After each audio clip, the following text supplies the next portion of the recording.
आज महरीन का निकाह था, लेकिन वो अपने इस निकाह से बिल्कुल भी खुश नहीं थी, क्योंकि ये निकाह उसकी मर्ज़ी के बगैर हो रहा था। वो यतीम थी और उसके घर वालों ने उससे पूछे बगैर साइम से निकाह फिक्स कर दिया था और उसे ऐन निकाह वाले दिन बताया।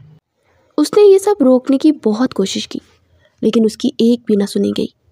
और जब वो शादी के बाद साइम के साथ आई तो वो बिल्कुल भी खुश न थी। साइम उसका बहनोई था और 2 बच्चों का बाप भी था। उसकी बड़ी बहन समरीन की शादी उससे हुई थी, लेकिन जब उसका दूसरा बेटा हुआ तो समरीन बच न सकी और इस दुनिया से चल बसी। साइम के घर साइम के बच्चों को संभालने वाला कोई नहीं था, तो महरीन के घर वालों ने सोचा कि क्यों ना महरीन का निकाह साइम से कर दिया जाए, क्योंकि बहन के बच्चे संभालने के लिए खाला ही सबसे बेहतरीन ऑप्शन रहेगी। इसलिए उन्होंने महरीन से पूछे बगैर उसका रिश्ता साइम से कर दिया। और उसे उस दिन पता चला जिस दिन उसका निकाह था, और इस सब में सबसे बड़ा हाथ उसकी ताई का था, क्योंकि उसे महरीन एक आंख नवाती थी और उसे नीचा दिखाने के लिए सलमा बेगम कोई भी मौका हाथ से जाने नहीं देती। उन्हें पता था कि महरीन पढ़ाई में बहुत अच्छी है और हमेशा अपनी क्लास में टॉप करती है, जब उसने खुद की बेटी बस एवरेज थी। और यही बात उनसे बर्दाश्त ना होती। जब उनके सामने महरीन की जहानत के किस्से सुनाए जाते तो उसका दिल जल जाता। उन्होंने ठान लिया था कि पढ़ाई तो इसकी छड़वा कर नहीं रहेंगी, चाहे कुछ भी हो जाए। और उन्हें यह मौका समरीन के मरने के बाद मिल गया था, जैसे ही उन्होंने हरगिज़ नहीं गंवाया था। और मौका का फ़ायदा उठाते महरीन को साइम के साथ मनसूख कर दिया गया। जब महरीन को उसका निकाह का पता चला तो उसने बहुत हंगामा किया, लेकिन किसी ने कान न धरे, बल्कि उल्टा महरीन को बुरा भला कहना शुरू कर दिया और ज़बरदस्ती उसे साइम के साथ निकाह करके रुखसत कर दिया गया। उस रुखसती से महरीन बिल्कुल भी खुश न थी, बस वो मजबूर थी। हमेशा की तरह महरीन के दिल में गम और गुस्से का एक तूफान था, लेकिन वो अपने जज्बात को छुपाने की कोशिश कर रही थी। निकाह के बाद जब वो साइम के साथ उस घर आई तो उसकी आंखों में बेबसी और शिकायत की झलक थी। साइम, जो इसका बहनोई था और 2 बच्चों का बाप था, उसके साथ उसकी ज़िंदगी की ये नई शुरुआत उसे हरगिज़ भी कबूल नहीं थी। अपनी बहन समरीन की जगह पर आई थी और अब उसे दोनों बच्चों का ख्याल रखना था, लेकिन महरीन को इस सब में कहीं भी अपनी जगह नज़र नहीं आ रही थी। महरीन बेपरवाह सी कमरे में बैठी हुई थी कि साइम कमरे में आया और महरीन की तरफ बढ़ा। जैसे उसने महरीन की तरफ हाथ बढ़ाया, महरीन दुबक कर पीछे हुई। साइम ने हैरानी से महरीन की तरफ देखा और कहा, तुम्हारे साथ मसला क्या है? क्यों तुम मुझसे दूर भाग रही हो? जब निकाह की बात हुई तब भी तुमने इतना हंगामा किया, और अब जब मैं तुम्हारे करीब आ रहा हूँ तो तुम मुझसे दूर भाग रही हो। ऐसा क्यों कर रही हो? आखिर तुम मुझे कबूल नहीं कर लेती? अब मैं ही तुम्हारी तकदीर, किस्मत, सब कुछ हूँ। इसलिए बेहतर है कि तुम इस रिश्ते को समझो, इसके तकाज़ों को समझो, ताकि बिला वजह का एटीट्यूड दिखाओ। आज नहीं तो कल एक ना एक दिन तुम्हें ये रिश्ता अपनाना ही पड़ेगा। ये बात तुम जितनी जल्दी समझ जाओ तुम्हारे लिए अच्छा होगा। महरीन ने साइम की तरफ देखते हुए गुस्से से देखा और कहा, आप मेरे करीब क्यों आना चाहते हैं, जबकि मुझे आप में कोई दिलचस्पी नहीं है और ना ही कभी होगी। इसलिए मेहरबानी फरमाकर मुझसे दूर रहे। उसकी बात सुनकर साइम का मुंह खुले का खुला रह गया और कहा, बीवी हो तुम मेरी, मैं तुम्हारे करीब आऊँगा और अपना हक भी वसूल करूँगा। ये सब सुनकर महरीन का तो मानो आग ही लगी और गुस्से से आग गोला होते हुए कहने लगी, ये शादी तो बच्चों को संभालने के लिए की थी ना, तो आप किस हक से बात कर रहे हैं? मैं यहाँ सिर्फ आपके बच्चों की वजह से हूँ, ना कि आपको हक देने के लिए। मुझे यहाँ एक नीनी बनाकर रुखसत किया गया, आपकी बीवी बनाकर नहीं, समझे? जो आप हक वसूल करने की बात कर रहे हैं। ये सुनते ही साइम के माथे पर बड़ पड़े और कहा, तुम मानो चाहे ना मानो, बीवी हो तुम मेरी, और अपना हक तो मैं लेकर ही रहूँगा, चाहे कुछ भी हो जाए। मैं तुम्हें कल तक का वक्त देता हूँ, खुद को जहनी और जिस्मानी तौर पर तैयार कर लो। मैं रोज़ रोज़ ये तुम्हारे नखरे बर्दाश्त नहीं करूँगा। और रही बात बच्चों की, बच्चों के लिए तो मैं कोई आया भी रख सकता हूँ, लेकिन मुझे शुरू से ही तुम पसंद थी। समरीन से शादी तो मेरी बाय चांस हो गई थी, लेकिन उसके लिए मेरे दिल में कोई जज्बात नहीं थे जैसे तुम्हारे लिए हैं। मैंने तो तुम्हारे घर वालों से तुम्हारा रिश्ता मांगा था, ना कि समरीन का, लेकिन तुम्हारे घर वालों को पता नहीं क्या सूझी कि उन्होंने समरीन का निकाह धोखे से मेरे साथ करवाया। और मुझे ऐन निकाह के वक्त पता चला, जब निकाह खां समरीन का नाम लिया, तब अगर मैं इनकार करता तो समरीन की इज्जत बर्बाद आ जाती। इसलिए मैंने अपनी तकदीर समझकर कबूल कर लिया। लेकिन अब भी तुम्हारे घर वालों ने ये मुझे तुमसे शादी का मशवरा दिया था कि बहन के बच्चों को बहन ही अच्छा संभाल सकती है, इसलिए अब ज़्यादा नखरे करने की ज़रूरत नहीं है और कल तक तैयार रहना, नहीं तो मुझे ज़बरदस्ती करना आती है। इतना कहकर साइम वॉशरूम में घुस गया और महरीन वहीं बैठी साइम की बातों पर गौर कर रही थी, लेकिन वो खुद को किसी तौर पे मुतमईन नहीं कर सकी और सोचने लगी कि ये सब साइम जानबूझकर कर रहा है। फिर वो सोच सोच के जब थक गई तो कमरे में मौजूद सोफे पर लेट गई और खुद को पुरसुकून करने की कोशिश करने लगी और सोने की कोशिश करने लगी, लेकिन नींद उसकी आंखों से कोसों दूर थी। वो कोशिश करने के बावजूद भी नींद नहीं आ रही थी। साइम जब वॉशरूम से बाहर निकला तो मेरीन ने जानबूझकर आंखें बंद कर ली ताकि साइम को लगे कि वो सो गई है। साइम ने उसकी तरफ गौर से देखा और सर झटक कर बेड पर सोने के लिए लेट गया और कुछ देर में ही सो गया। मेहरीन को लेटे अभी कुछ देर ही गुजरी थी कि बच्चे के रोने की आवाज़ आई। उसने उठकर देखा तो समरीन का छोटा बेटा दाहिम रो रहा था। मेहरीन फौरन बेड से उठकर बच्चे की तरफ बढ़ी। दाहिम का रोना बेहद दिल दहला देने वाला था और मेहरीन की आंखों में एक अजीब सी नमी आ गई। वो बेइख्तियार बच्चे को गोद में उठाकर चुप करवाने की कोशिश करने लगी। उसने उसे दूध पिलाया और सिलाने के लिए कोशिश करने लगी। कुछ ही देर में दाइम सो गया। वो सब कनखियों से साइम देख रहा था और उसको यूं बच्चे को परवाह करते देख वो मुस्कुराने लगा। उसे लगा शायद मेहरीन जल्दी ये सब कबूल कर लेगी, लेकिन शायद वो गलत था। मेहरीन बच्चे को बेबी कार्ट में लिटाकर खुद भी सोफे पर आकर लेट गई और सोने की कोशिश करने लगी, लेकिन उसे साइम की कही हुई बातें याद आने लगी। तो उसने सोचा कि ये सब तो वो कभी नहीं होने देगी, चाहे उसके लिए उसे कुछ भी करना पड़े। सुबह जब मेहरीन नमाज पढ़ने के लिए उठी तो उसने देखा कि साइम गहरी नींद में सो रहा था। वो नीचे आई, इधर उधर देखा और फिर जल्दी से बाहर निकलते हुए भाग गई। मेहरीन जब बाहर निकली तो उसकी चारों तरफ तेज तेज नजर दौड़ रही थी और दिल में बेशुमार ख्यालात आ रहे थे। वो जल्दी जल्दी कदम उठाती एक गली से दूसरी गली की तरफ बढ़ी। उसका मकसद सिर्फ यही था कि वो साइम की गिरफ्त से निकल सके। उसने कदमों को तेज करने की कोशिश की। उसकी दिल की धड़कनें तेज हो चुकी थी। उसने रात ही सोच लिया था कि अगर इसने अपना ख्वाब पूरा करना है तो यहाँ से निकलना पड़ेगा। अगर उसने अभी दूसरी लड़कियों की तरह समझौता कर लिया तो कभी भी अपने ख्वाबों को पूरा नहीं कर सकती। और ये कैसे हो सकता था कि जो कुछ उसने बचपन में अपने लिए सोचा था वो एकदम से सब कुछ छिन जाए। मैं ऐसा नहीं होने दूंगी। यही सब सोचते हुए भागी ही जा रही थी कि अचानक उसका पाँव किसी चीज़ से टकराया और वो गिरने लगी, लेकिन किसी ने मजबूती से थाम लिया। वो घबरा गई और खौफजदा होकर जब उसने नजरें उठाकर देखा तो उसके पैरों तले से जैसे ज़मीन ही निकल गई, क्योंकि वो साइम नहीं बल्कि रोहेल था। रोहेल साइम और मेहरीन का मुश्तरका कज़न था, लेकिन उसकी साइम से बिल्कुल भी नहीं बनती थी। वो साइम को परेशान करने के लिए हर वक्त तैयार रहता और उसकी पसंदीदा चीज़ों को छीनने के लिए हर वक्त उस पर नज़र रखता। उसे पता था कि साइम मेहरीन को पसंद करता है, लेकिन रोहेल ने जानबूझकर मेहरीन के घर वालों से उल्टी सीधी बातें की कि समरीन की शादी साइम से करवा दी गई और ख़ुद साइम के साथ मेहरीन के साथ जानबूझकर बहुत तंग करता रहा और उसके साथ बैठकर खुशगपियाँ लगाता। ये सब साइम से बर्दाश्त ना होता तो वहाँ से उठकर ही चला जाता और रोहेल के चेहरे पर फातिहाना मुस्कुराहट आ जाती। फिर उसने साइम को नीचा दिखाने के लिए मेहरीन से मंगनी भी कर ली, लेकिन बाजी उस पर ही उल्टी पड़ी जब समरीन की मौत के बाद मेहरीन की शादी साइम से कर दी गई। मेहरीन की नज़रें अब तक रोहेल पर मरकूज थी और वो एक लम्हे के लिए भी ये यकीन नहीं कर पा रही थी कि वो इसके सामने खड़ा था। रोहेल का चेहरा हंसी से भरा हुआ था, उसकी आंखों में एक अजीब सी चमक थी, जैसे वो किसी शातिराना खेल का हिस्सा बनने जा रहा था। तुम यहाँ क्या कर रहे हो? मेहरीन की आवाज़ लर्ज रही थी, लेकिन उसने खुद को संभालने हुए कहने की कोशिश की। रोहेल ने मेहरीन की तरफ गहरी नज़रों से देखा और फिर मुस्कुराते हुए कहा, तुम्हारी जान बचाना आया हूँ। उसके अल्फाज में तंज की झलक थी, जैसे वो किसी राज को छुपाने की कोशिश कर रहा हो। मेहरीन की हालत खैर हो गई थी, लेकिन रोहेल ने एक लम्हे के लिए भी उसे मौका न दिया। तुम्हें साइम से बचना होगा मेहरीन, वो तुम्हें कभी भी आज़ादी नहीं देगा। रोहेल ने एक कदम आगे बढ़ाया और मेहरीन के हाथों को अपने हाथ में लिया। मेहरीन ने खुद को खींचने की कोशिश की, मगर रोहेल की गिरफ्त इतनी मजबूत थी कि उसे छुड़ाने में कामयाब ना हो सकी। अचानक रोहेल ने मेहरीन को मजबूती से पकड़ते मोबाइल जेब से निकाला और किसी को कॉल करने लगा। बस 2 मिनट में गाड़ी तंग गली की तरफ ले आओ।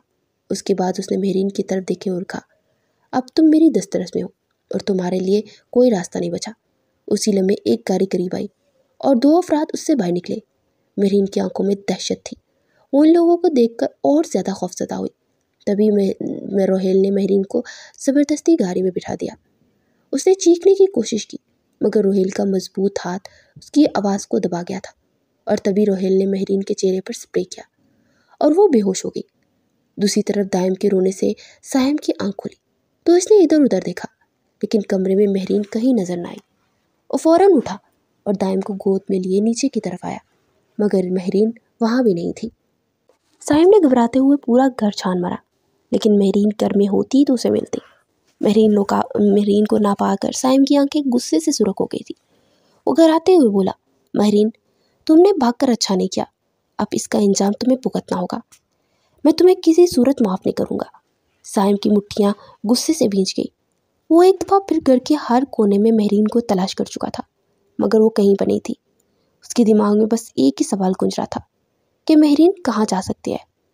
दायम अभी भी रोने में मसरूफ़ था, मगर सायम को इस वक्त ना अपनी भूख का होश था, ना ही बच्चे के रोने की परवाह थी। वो फौरन बाहर निकला और गेस्ट रूम में मौजूद गार्ड से पूछा, क्या तुमने महरीन को बाहर निकलते देखा? गार्ड ने नफ़ी में सर हिला दिया, मगर फिर अचानक उसे याद आया। बोला, साहिब, फजर से पहले एक साया सा गुजरते देखा था। जब हम उसके पीछे गए तो अंधेरा ज़्यादा होने की वजह से पता न चल सका और हमारे हाथ से निकल गया।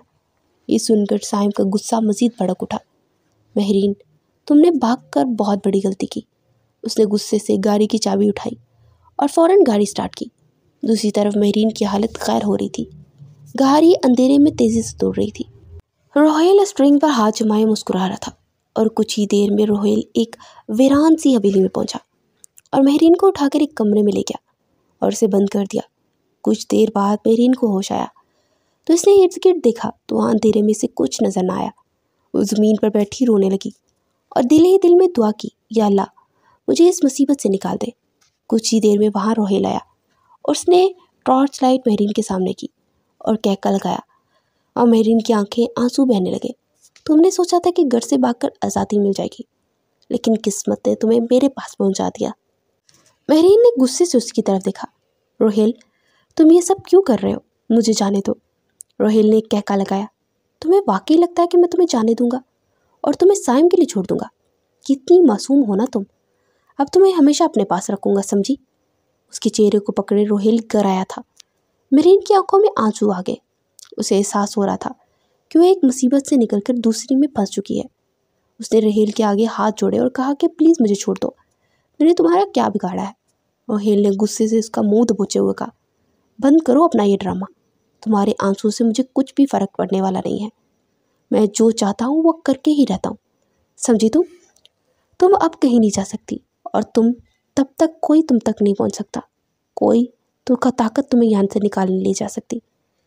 महरीन रोहेल की तरफ देखती उसकी मिन्नतें करने लगी कि उसे जाने दे, लेकिन रोहेल उसे अनसुना करते वहाँ से चला गया और वो पीछे बैठी रोती रह गई। वो सोचने लगी थी कि काश वो घर से ना भागी होती तो आज इतनी बड़ी मुसीबत में न फंसी होती। या अल्लाह, अब तू ही मेरी मदद फरमा। उधर साहिब ने महरीन को ढूंढने के लिए हर जगह जाना शुरू कर दिया था। उसने उसकी दोस्तों, रिश्तेदारों, यहाँ तक कि महरीन के मिलने के अमकाना जहाँ थे वहाँ हर जगह तलाश किया, लेकिन महरीन नहीं मिली। सुबह से रात हो गई। वो भूखा प्यासा सिर्फ महरीन को ढूंढने में मसरूफ था, मगर उसे महरीन का कोई सुराग न मिला। वो थका हाड़ा नदाल सा घर में दाखिल हुआ, जहाँ उसकी बेटी अरमिश और दायम रो रोकर पागल हो रहे थे और मुलाजमीन से संभल ही नहीं रहे थे। वो भागता हुआ अपने बच्चों के पास आया। बच्चे अपने बाप को देखकर बिल्कुल खामोश हो गए। साहिब ने दायम को उठा लिया और अपनी बेटी को उंगली पकड़कर उन्हें कमरे में ले गया। वो दोनों को अपने साथ लिटाकर सुलाने लगा और कुछ देर में वो सो गए। लेकिन सायम की सोच की सुई एक बार फिर महरीन पर जा अटक गई थी। वो सोचने लगा कि महरीन, तुम्हें मैं कहाँ ढूंढूं? कहाँ चली गई तुम? इतनी जल्दी कहाँ छुप सकती हो? एक बार तुम मेरे हाथ लग जाओ, फिर बताऊंगा कैसे भागा जाता है। वो गुस्से से सोच रहा था कि इसी दौरान उसका फ़ोन बचा। रोहेल का नंबर देख उसके माथे पर बल पड़े। साहिब ने गुस्से से फ़ोन उठाया। हाँ बोलो। उसकी आवाज़ में सख्ती थी। यार, मैंने सुना कि तुम अपनी बीवी को ढूंढ रहे हो, रोहेल ने तमस्खराना अंदाज में पूछा। तो साहिब का दिल किया कि रोहेल को जान से मार दे। कोई काम है तो बताओ, वरना मैं तुम जैसे फजूल लोगों से बात नहीं करता। तो रोहेल हंसने लगा और कहा, मैं जानता हूँ कि इस वक्त महरीन कहाँ है। क्या वाकई? साहिब का दिल एक लम्हे के लिए ज़ोर से धड़का। वो झटके से सीधा होकर बैठा। कहाँ, कब, कैसे? साहिब ने एक ही सवाल में कई सवाल पूछ डाले। तो साहिब की बेचैनी देखते रोहेल मुस्कुराया और कहा, अगर महरीन के बारे में जानना है तो मुझे होटल रेड में बुलाओ। साइम ने कहा, मैं भी आता हूँ, तुम बस मेरा वहाँ वेट करो। साइम ने फ़ोन काट दिया और फ़ौरन बच्चों पर एक नज़र डाली जो सुकून से सो रहे थे। फिर जल्दी से जैकेट पहनी और गाड़ी की चाबियाँ उठाकर बाहर निकल गया और जाते हुए एक मुलाजमा को आवाज़ दी और कहा कि थोड़ी देर के लिए मेरे कमरे में मेरे बच्चों के पास रुको, मैं कुछ ही देर में वापस आता हूँ। और ख़ुद जल्दी से होटल रेड रोज़ के लिए निकल गया। उसके दिमाग में सिर्फ एक ही बात गूंज रही थी, महरीन, अब तुम मुझसे नहीं बच सकती। गाड़ी तेज़ी से सड़क पर दौड़ रही थी। उसकी गिरफ्त स्ट्रिंग पर सख्त थी। वो हर सूरत महरीन तक पहुंचना चाहता था। कुछ देर में वो रेड रोज़ होटल के बाहर था। उसने इधर उधर नजरें दौड़ाई, लेकिन रोहेल कहीं नजर न आया। वो जल्दी से होटल के करीब पहुंचा और इर्द गिर्द देखने बाद उसे कोने में रोहेल बैठा हुआ नजर आया। वो तकरीबन भागते हुए रोहेल के पास पहुंचा। बताओ, मेरी बीवी कहाँ है? रोहेल के पास पहुंचते उसने सवाल किया। तो रोहेल ने मुस्कुराते उसकी बेचैनी को देखा और कहा, रिलैक्स मेरे यार, बैठ तो सही, पहले कुछ बात करते हैं। साइम ने गुस्से से उसकी तरफ देखा और कहा, मुझे तुमसे कोई बात नहीं करनी, तुम सिर्फ ये बताओ कि मेरी बीवी इस वक्त कहाँ है? रोहेल ने संजीदगी से कहा। बैठकर मेरे पहली बात सुन लो, फिर बताऊंगा। ऐसा ना हो कि तुम्हारी वजह से तुम्हारी बीवी को कोई नुकसान उठाना पड़े। साइम को चारों न चार बैठना ही पड़ा, क्योंकि उसे हर हाल में महरीन के बारे में पता लगाना था। वो संजीदगी से रोहेल की तरफ देखने लगा। रोहेल ने कहा, तुम्हारी बीवी तो तुम्हें मिलने से रही, तो बेहतर है तुम उसे तलाक दे दो। कागजात पर साइन करके उसे मेरे हवाले कर दो। तलाक के कागजात भी अपने साथ लाया हूँ, ताकि तुम्हें किसी किस्म की परेशानी ना हो और इसका सामना ना करना पड़े। ये कहते उसने पेपर निकाले और साइम के सामने रख दिए। यहाँ साइन करो। रोहेल की आवाज़ सुनकर साइम को तो आग लग गई। वो गुस्से से खड़ा होकर दहाड़ते हुए बोला, अपनी बकवास बंद रखो और मुझे बताओ कि मेरी बीवी कहाँ है? उसने गुस्से से कहा। यह सुनकर रोहेल का कहकार निकला, क्या तुम्हें वाकई लगता है कि मैं तुम्हें बता दूंगा? कितने बेवकूफ़ हो, इतनी जल्दी हाथ आए, इसे कैसे छोड़ दूं? रोहेल की बात सुनकर साइम को ऐसा लगा जैसे उसका दिमाग अभी फट जाएगा। उसने रोहेल को गिरेबान से पकड़ा और गुस्से से कहा, तुम्हारी हिम्मत कैसी हुई मेरी बीवी को किडनैप करने की? रोहेल ने मुस्कुराया कहा, किस कमबख्त ने तुम्हारी बीवी को किडनैप किया? साइम ने रोहेल का गिरेबान छोड़ते हुए उसे झटका दिया और सख्त लहजे में पूछा, कहाँ वो खुद आती है तुम्हारे पास?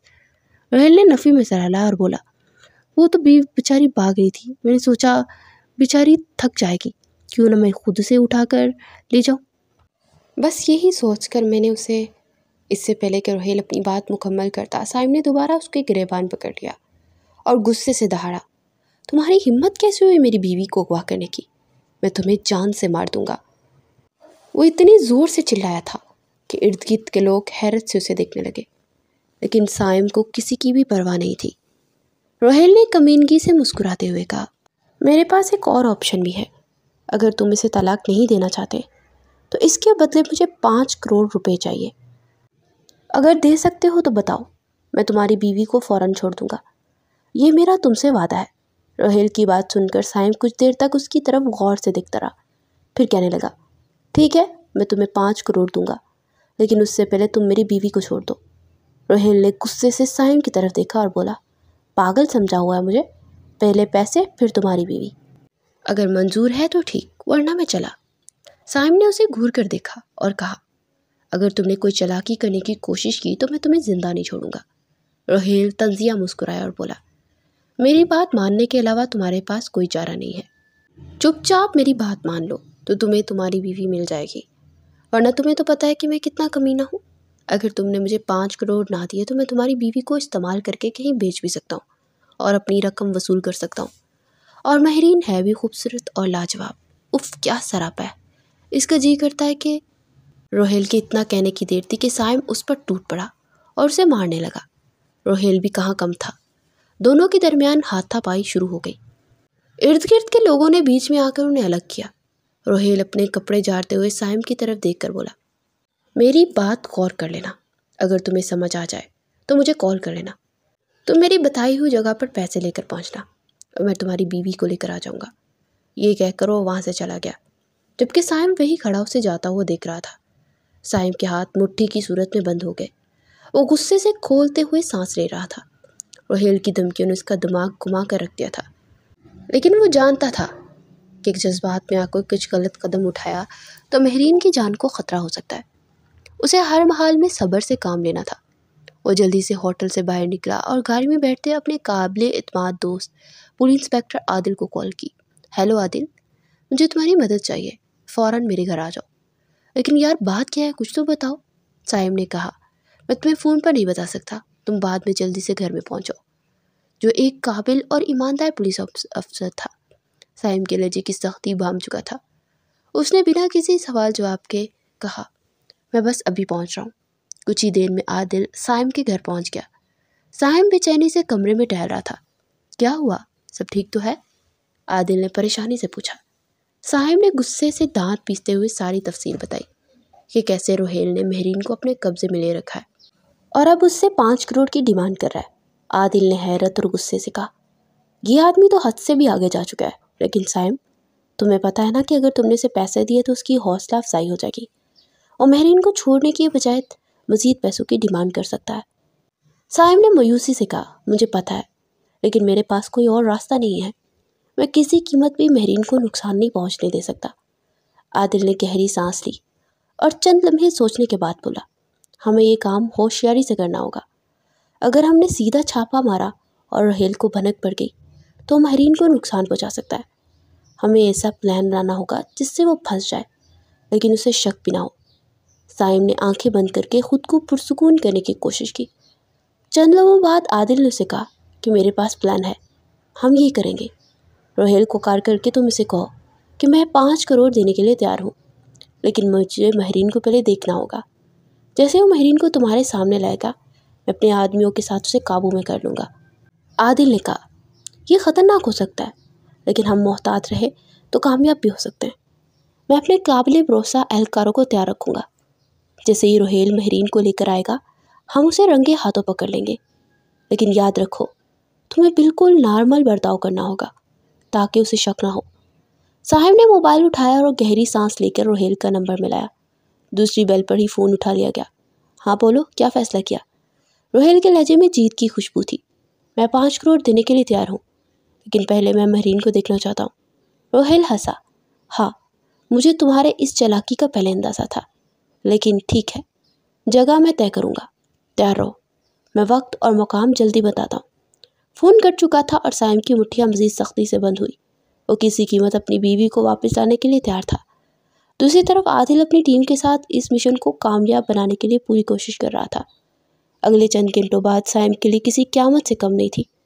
वो बेचैनी से कमरे में टहल रहा था, जबकि आदिल मुसलसल अपनी टीम के साथ राब्ते में था ताकि हर मुमकिन सूरत हाल के लिए तैयार रहा जाए।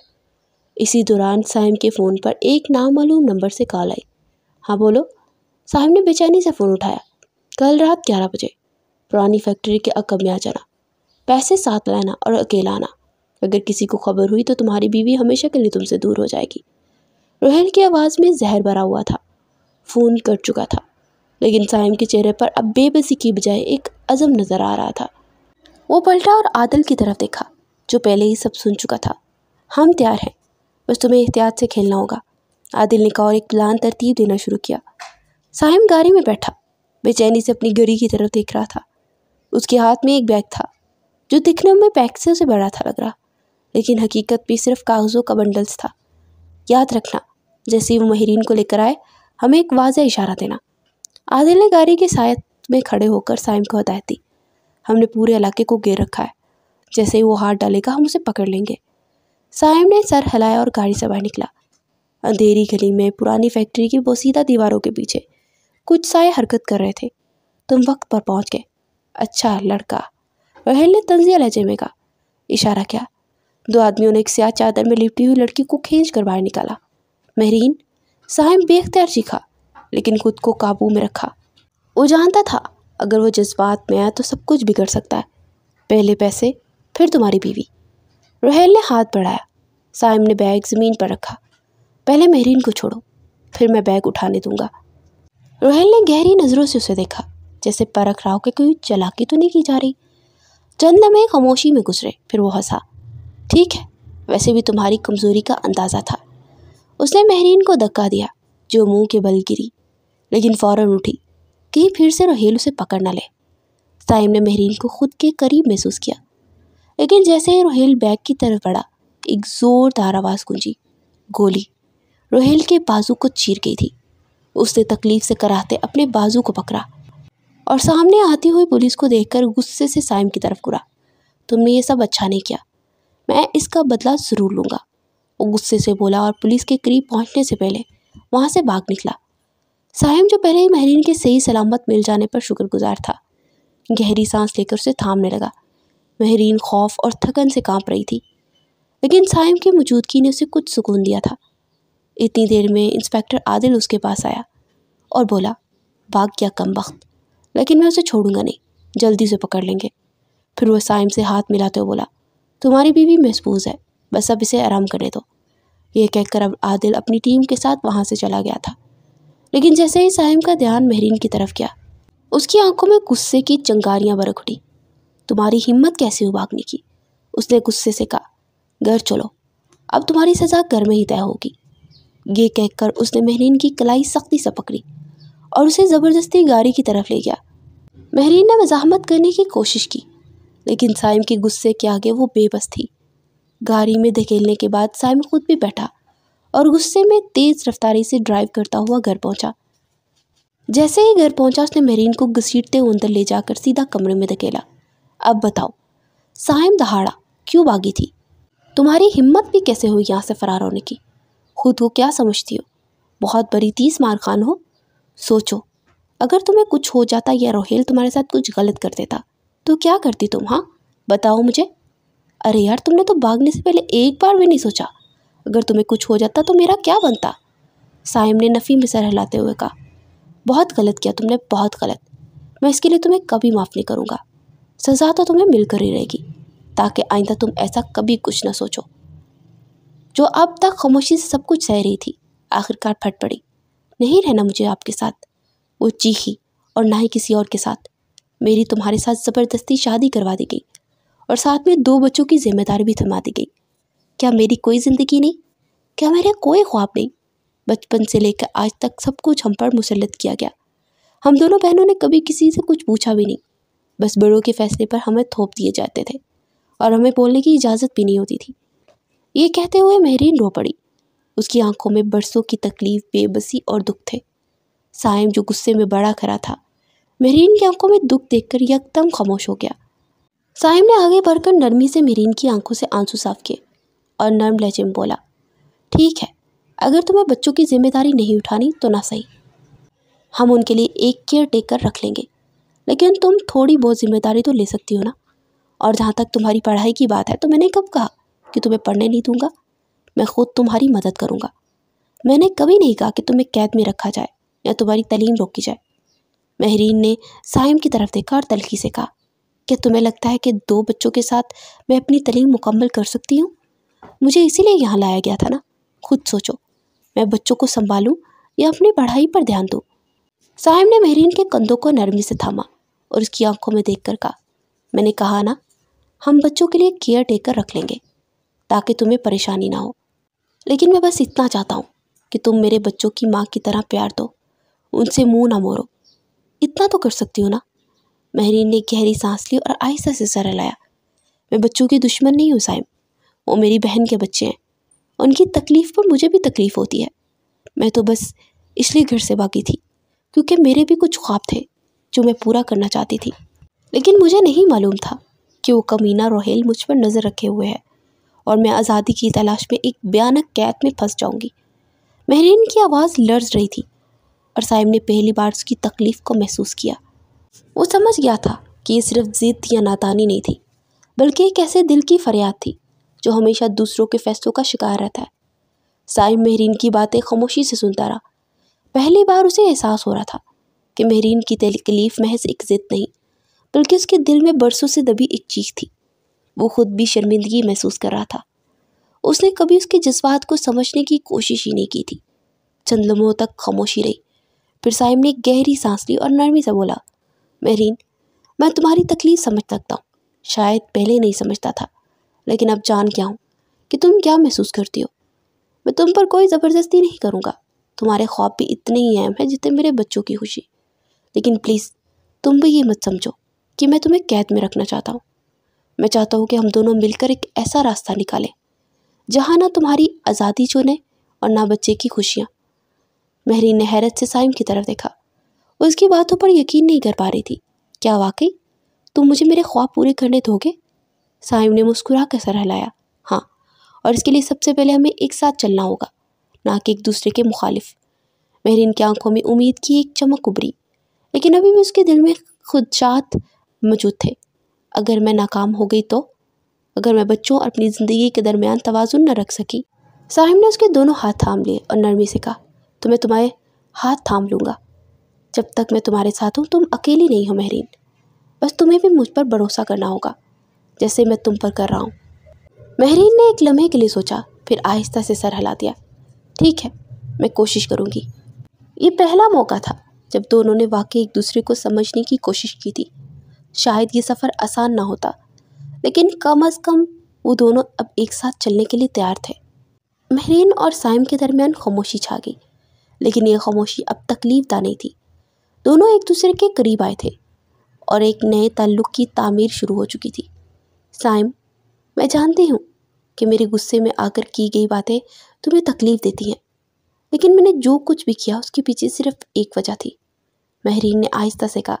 साइम ने सर हिलाया और उसके चेहरे पर नरम मुस्कुराहट आई। महरीन, तुम जो भी कहो मुझे समझ आता है। तुम्हारी ज़िंदगी आसान नहीं रही और तुम्हारी तकलीफ़ों में कमी लाने के बजाय मैंने तुम्हें मज़ीद दबा दिया। अब मैं वादा करता हूँ कि तुम्हारे साथ हूँगा इस सफ़र पर, जहाँ तक तुम्हें खुद को दोबारा पहुँचाने का मौका मिलेगा। महरीन की आंखों में नमी आ गई थी। वो हमेशा अपने ख्वाबों को किसी के सामने नहीं ला पाई थी, और अब वो समझ चुकी थी कि साइम सिर्फ एक शौहर नहीं बल्कि एक साथी बनकर उसके साथ चलने के लिए तैयार था। साइम, मुझे आपकी बातों पर यकीन आ रहा है, लेकिन कभी कभी दिल में खौफ भी आता है कि मैं नाकाम हो जाऊंगी, या जो कुछ भी मैंने अपने लिए चाहा है वो कभी पूरा ना हो सकेगा। साइम ने उसकी बात मुकम्मल होने से पहले उसका हाथ थामा और कहा, तुम कभी नाकाम नहीं होगी महरीन। मैं तुम्हें हर कदम पर तुम्हारे ख्वाबों की तरफ बढ़ते हुए देखूंगा, और अगर कभी तुम्हें थकने लगो तो हम दोनों मिलकर इसका मुकाबला करेंगे। महरीन ने साइम की तरफ देखा और पहली बार उसके दिल में एक नया अज़म जागा। ठीक है साइम, अब मैं वो सब करके दिखाऊंगी जो मैंने कभी सोचा भी नहीं था। ये सिर्फ एक वादा नहीं था, बल्कि ये एक नई शुरुआत थी। साइम और महरीन का रिश्ता अब सिर्फ एक रिश्ता नहीं रहा था, बल्कि वो एक दूसरे की ज़िंदगियों के शराकतदार बन चुके थे। उनके बीच जो खला थी वो अब मोहब्बत, एतमाद और समझ से बढ़ चुका था। ये नया सफ़र उन दोनों के लिए एक चैलेंज था, मगर इसमें मोहब्बत और ताउन का वो ताकतवर अंसर था जो इन्हें कभी हिम्मत न हारने देगा। दूसरी तरफ रोहेल भी पकड़ा गया था। जब से वो भागा था, इंस्पेक्टर आदिल उसके पीछे लगा हुआ था। इंस्पेक्टर आदिल ने अपनी टीम के साथ मिलकर उस पर नज़र रखी। एक दिन इंस्पेक्टर आदिल को पता चला कि वो शहर के बाहर एक वीरान गोदाम में छुपा हुआ है, तो इंस्पेक्टर आदिल अपनी नफरी के साथ वहाँ पहुँचा और गोदाम को चारों तरफ से घेर लिया। रोहेल को पकड़ लिया गया, और जब उसके बारे में इन्वेस्टिगेशन की गई तो पता चला कि वो बहुत से गलत कामों में मुलव्विस है, जैसे धोखाधड़ी, स्मगलिंग, डकैती वगैरह में भी रोहेल का बहुत बड़ा हाथ था। उसके खिलाफ सारे सबूत इकट्ठे किए गए और उसे उम्र कैद की सज़ा हो गई। महरीन ने अपनी तलीमी सफ़र को दोबारा शुरू किया और साइम ने उसकी हर कदम पर हमायत की। दोनों ने अपने बच्चों को मोहब्बत और तवज्जो दी। वक्त के साथ साइम और महरीन के रिश्ते में एक नई मोहब्बत और एतमाद ने जन्म लिया। दोनों ने मिलकर अपनी ज़िंदगी को एक नए सूरज की मानित रोशन किया, जहां वो अपनी माजी की तकलीफ़ को पीछे छोड़कर अपने तकदीर को खुद बनाने में कामयाब हुए। और यूं ये कहानी खुशी, मोहब्बत और कामयाबी की शानदार मिसाल बन गई।